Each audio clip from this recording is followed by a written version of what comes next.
आज मैं बहुत थक गई हूँ। अब मैं बस सोना चाहती हूँ। अरे नहीं, बच्चे की दूध की बोतल खाली हो गई है। अब इसे भी भरना पड़ेगा। क्या तुम बोतल में दूध भर लाओगे? हाँ ठीक है, मैं कर लूँगा। तुम आराम करो।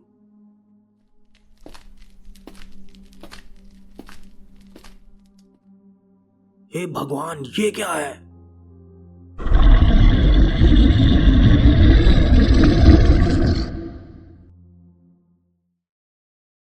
हेलो दोस्तों, मैं हूं अक्षय और आप देख रहे हैं अक्षय वन यूट्यूब चैनल। दोस्तों, आज मैं आपके लिए लेकर आया हूं कुछ रियल इंडियन हॉरर स्टोरीज। मैं उम्मीद करता हूं कि आज की सभी हॉरर स्टोरीज आपको ज़रूर पसंद आएंगी। वैसे दोस्तों, अगर आपको सच्ची भूतिया कहानियां और सच्ची रहस्यमयी कहानियां सुनना पसंद है तो आप मेरे चैनल को ज़रूर सब्सक्राइब करें, क्योंकि मैं इस चैनल पर रियल हॉरर स्टोरीज लेकर आता रहता हूं।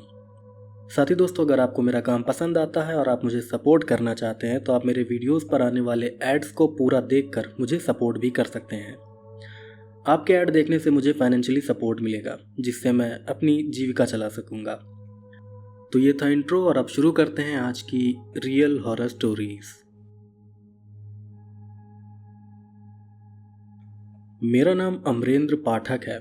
मैं मध्य प्रदेश का रहने वाला हूं और आज मैं आपको एक सच्ची और बहुत ही डरावनी पैरानॉर्मल घटना बताने जा रहा हूं। यह घटना काफ़ी सालों पहले मेरे परिवार के साथ सतपुड़ा के जंगलों के पास हुई थी। खैर, अब मैं आपको ये पूरी घटना डिटेल से बताता हूँ। तो बात यह है कि मैं और मेरा परिवार मध्य प्रदेश के भोपाल शहर के रहने वाले हैं और आज जो पैरानॉर्मल घटना मैं आपको बताने जा रहा हूँ वो भी मेरे परिवार के साथ इटारसी शहर में हुई थी। इटारसी शहर भोपाल से लगभग 100 किलोमीटर की दूरी पर है और इसी शहर में ही मेरे परिवार के साथ ये भयानक घटना हुई थी। दरअसल इटारसी में हमारे एक रिश्तेदार के घर में शादी थी और उसी शादी को अटेंड करने मेरे पापा अपनी फैमिली लेकर गए थे। ये बात साल 2003 की है। उस समय मेरा बड़ा भाई सिर्फ 2 साल का था, जबकि मैं तो उस टाइम पैदा भी नहीं हुआ था।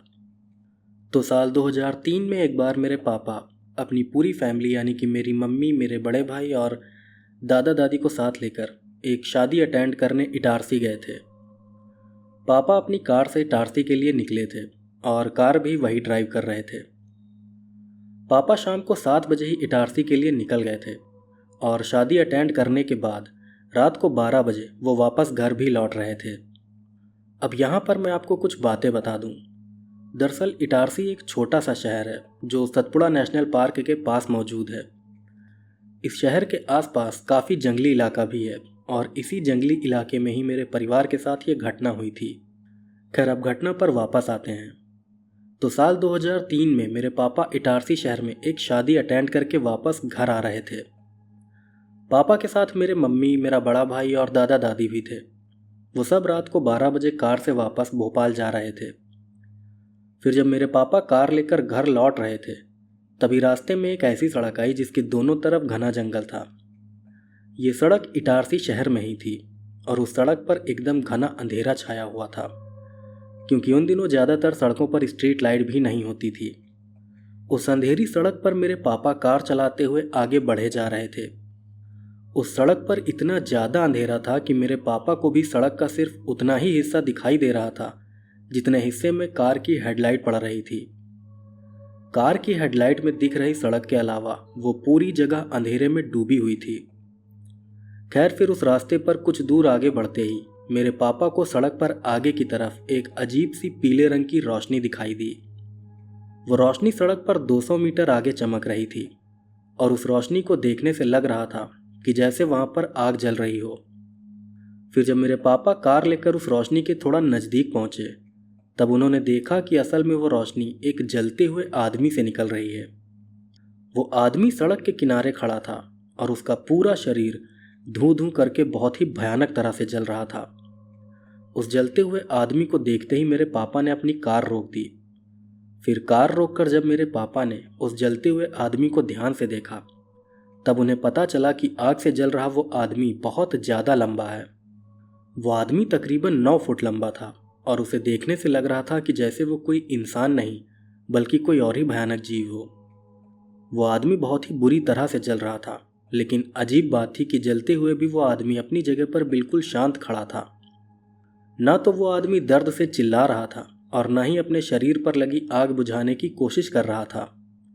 ऐसा लग रहा था कि जैसे उस आदमी को आग से कोई फर्क ही ना पड़ रहा हो। उस आदमी को ऐसे जलते देख मेरे पापा को लगा था कि शायद वो शख्स खुद को आग लगाकर आत्महत्या कर रहा है। लेकिन जब पापा ने उस आदमी को ध्यान से देखा तब उन्हें मालूम पड़ा कि वो आदमी आग से जल नहीं रहा है, बल्कि वो खुद पूरी तरह आग से बना हुआ है।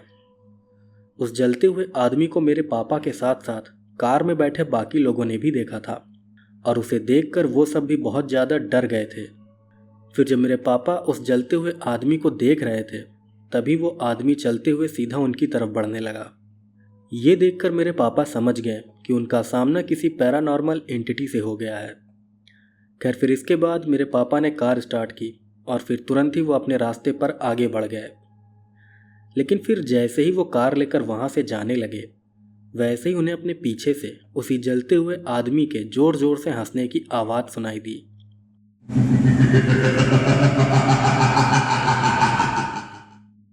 हंसने की वो आवाज़ बहुत ही ज़्यादा डरावनी थी। खैर इसके बाद पापा बहुत तेज़ रफ्तार से कार भगाते हुए सीधा घर पर जाकर रुके। इस घटना से मेरे परिवार के सभी लोग बहुत डर गए थे। उन्हें समझ नहीं आ रहा था कि आखिर वो जलते हुए आदमी जैसा जीव था क्या। इस घटना के कुछ दिनों बाद मेरे पापा ने ये पूरी घटना एक पंडित जी को बताई थी। तब पंडित जी ने पापा को बताया कि उस रात जिस जलते हुए आदमी से उनका सामना हुआ था वो कुछ और नहीं बल्कि एक अग्नि पिशाच था। अग्नि पिशाच एक बहुत ही ताकतवर सुपर नेचुरल एंटिटी होता है जो वीरान जगहों और जंगलों में रहता है। ये एंटिटी तो बहुत खतरनाक होती है, लेकिन ज़्यादातर मामलों में ये बिना किसी वजह के इंसानों को नुकसान नहीं पहुंचाती।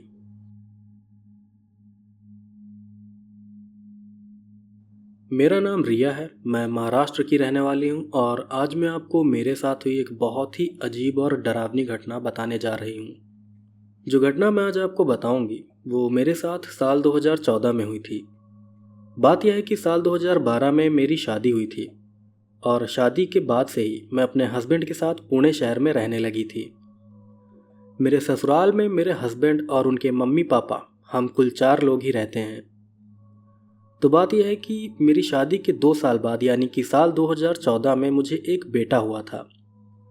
फिर बेटा होने के बाद मैं एक माँ होने की अपनी जिम्मेदारी निभाने लगी थी और साथ ही मेरे हस्बैंड भी बच्चे का ध्यान रखने में मेरी पूरी हेल्प करते थे।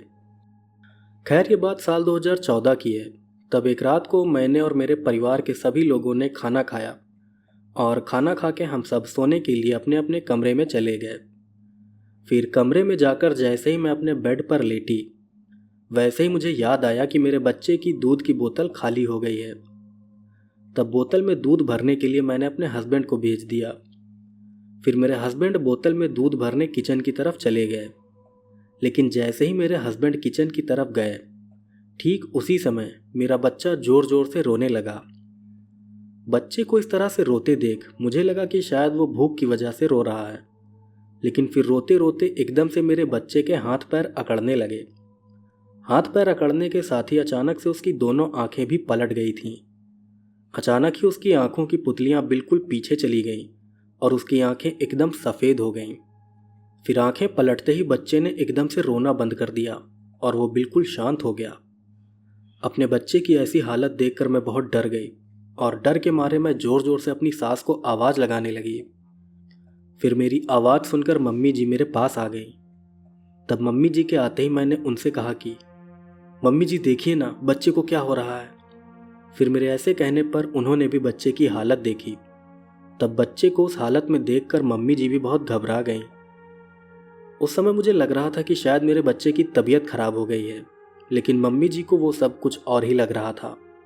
खैर फिर जब मैं और मम्मी जी बच्चे को देख रहे थे ठीक उसी समय हम लोगों को मेरे हस्बैंड के जोर से चिल्लाने की आवाज़ सुनाई दी। अपने हस्बैंड के चिल्लाने की आवाज़ सुनकर मैं बिल्कुल हैरान रह गई थी। मैं सोच में पड़ गई थी कि आखिर हमारे घर में ये सब हो क्या रहा है।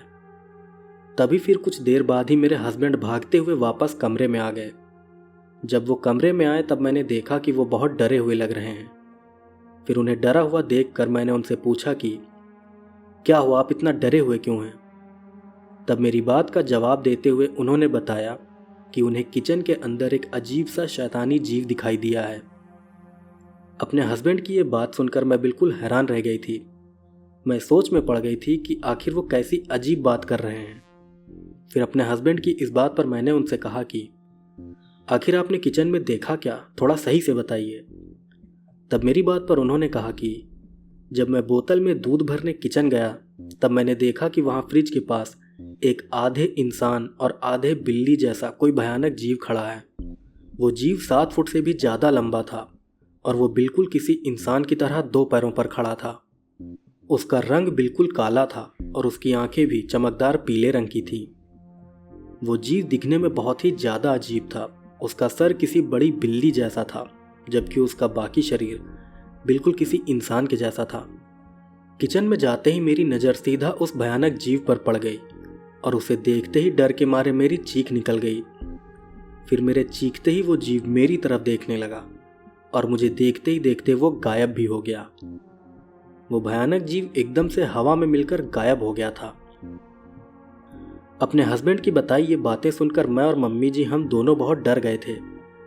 अब मुझे लगने लगा था कि शायद मेरे घर पर किसी बुरी शक्ति का साया पड़ गया है। इन घटनाओं से डरे होने के साथ साथ मैं अपने बच्चे को लेकर भी बहुत परेशान थी।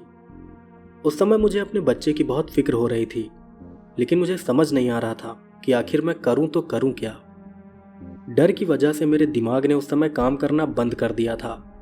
लेकिन फिर उसी समय मम्मी जी ने हिम्मत दिखाते हुए जोर जोर से हनुमान चालीसा पढ़ना शुरू कर दिया। फिर हनुमान चालीसा पढ़ते पढ़ते मम्मी जी घर के मंदिर से गंगा जल लेकर आईं और उस गंगा जल की कुछ बूंदें उन्होंने मेरे बच्चे को पिला दी। फिर गंगा जल पीने के कुछ देर बाद मेरा बच्चा दोबारा से नॉर्मल हो गया। इसके बाद हमने काफ़ी देर तक लाउड स्पीकर पर भगवान के भजन बजाए। फिर जैसे तैसे करके हमने वो रात काटी।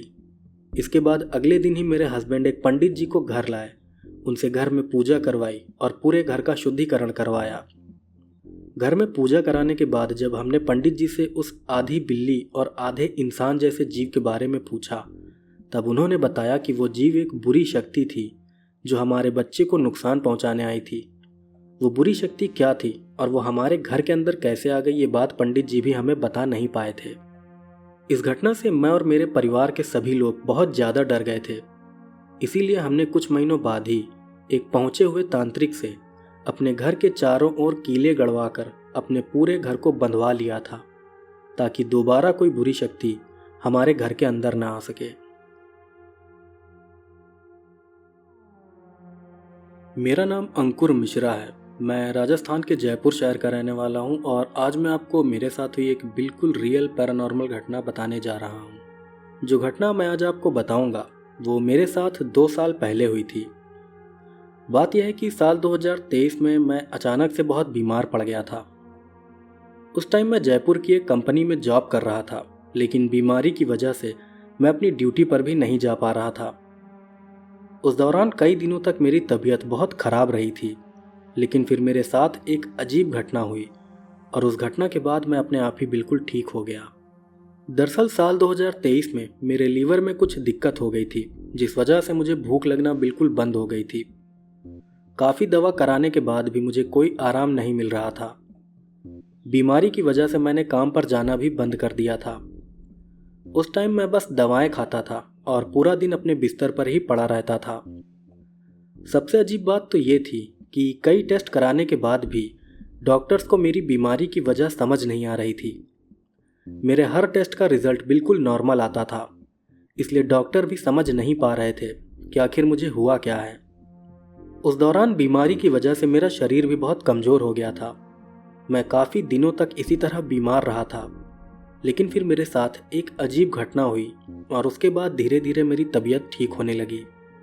खैर, अब मैं आपको वो अजीब घटना बताता हूँ।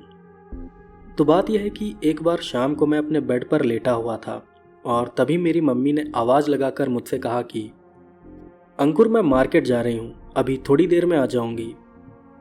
इतना बोलकर मम्मी मार्केट चली गई।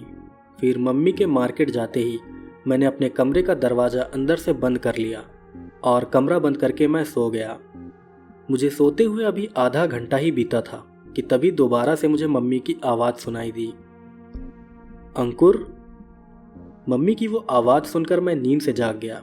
फिर नींद से जागकर मैंने देखा कि मम्मी मेरे बेड के पास ही खड़ी हैं।